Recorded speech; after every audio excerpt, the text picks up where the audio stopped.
My name is Katrina Carney, and I'm joined again today by Donald Brennan. How are you, Donald? Not too bad, Katriona. Thanks for taking time out of your busy day to help moderate this. I love the conversations we have here and look forward to sharing more data with our viewers today. Great. So let's talk about what happened last week in terms of the new to market and in contract property listings across the 16 key Brooklyn neighborhoods that we cover.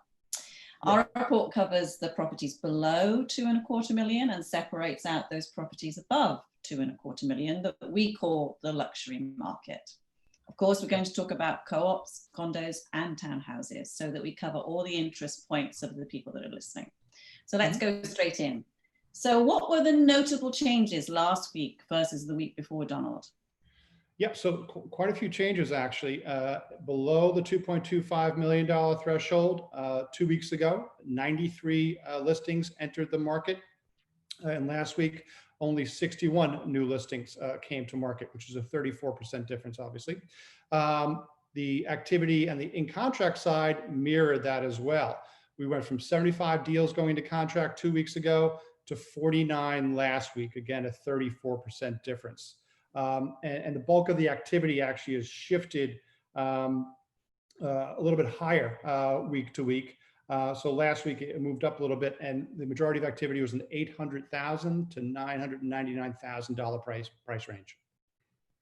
So that's very interesting because, as we know, that's what we call the sort of pricing sweet spot in terms of the strength of that in contract activity. So how did that sort of pan out across the co-ops, the condos, and the townhouses? Yep. So 2 weeks ago, we're actually looking at a much higher price point threshold for condo demand. We were up around $1.39 million, which was the healthiest amount of demand for new condominium or sponsored condominium units, as we call them. And then again, this past week, a little more focused on condos and co-ops, back down to the $800 to $999 range. Above the $2.25 million price point, which is mostly townhouses, but some condos and co-ops. Very, very limited activity, almost no activity above 3.99 million. So between 2.25 and 399, pretty healthy, pretty good. Above the 399, almost nothing occurring right now.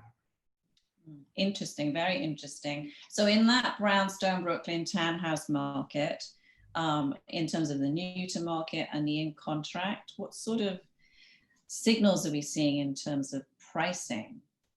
Yep. So, that pool of participants, I think is, on the sidelines. Again, we are in a general election year here, which typically tamps the market down as far as activity goes.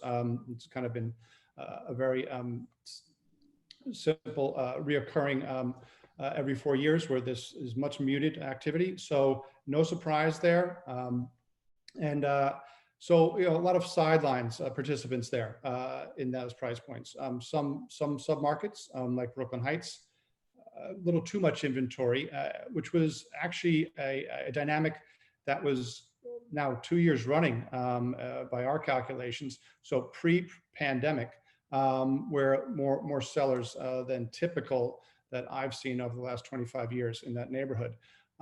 So some of those sellers are adjusting in this period of time to try to find out where the buyers are for those properties. Hopefully this kind of changes as we move forward here, but right now pretty quiet. So we're heading into the back end of October, almost into November. You feeling optimistic, glass half full? What's your mindset? Yeah, I'm pretty optimistic. Again, great activity in August, year over year, over 100% increase in number of deals going into contract across the board at all price points. Again, strong activity. And as far as the kind of ratio between new listings coming on the market and deals going into contract in our numbers, that absorption rate is pretty decent. So again, it's the fall season, not as strong as the spring season. That spring season was delayed, kind of pushed back.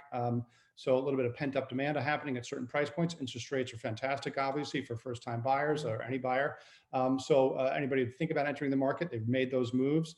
And also, good time for people who are thinking about maybe moving up, right? Your demand for the thing that you've owned originally seems very strong right now. Interest rates, again, very attractive. So anybody who's thinking about moving up, now really might be the time to do that. So we're going to come to the end of the year here. It's historically very quiet time of year. People focused on other things in real estate, holidays and so forth. So it should be a little bit quiet, but I'm expecting some real good strength coming into the new year. General election behind us, further down the pandemic road of when are we going to get out of this? So a little more clarity in the market, and that clarity will bring more buyers off the sidelines, more participants back into the pool, and hopefully some continued strength that we had prior to the pandemic. Great. So that's it from us this week. Check back in next week, of course, for more accurate and informed observations on the Brooklyn property market, because we love our data. So that's it from me. Bye. Thanks, Catriona.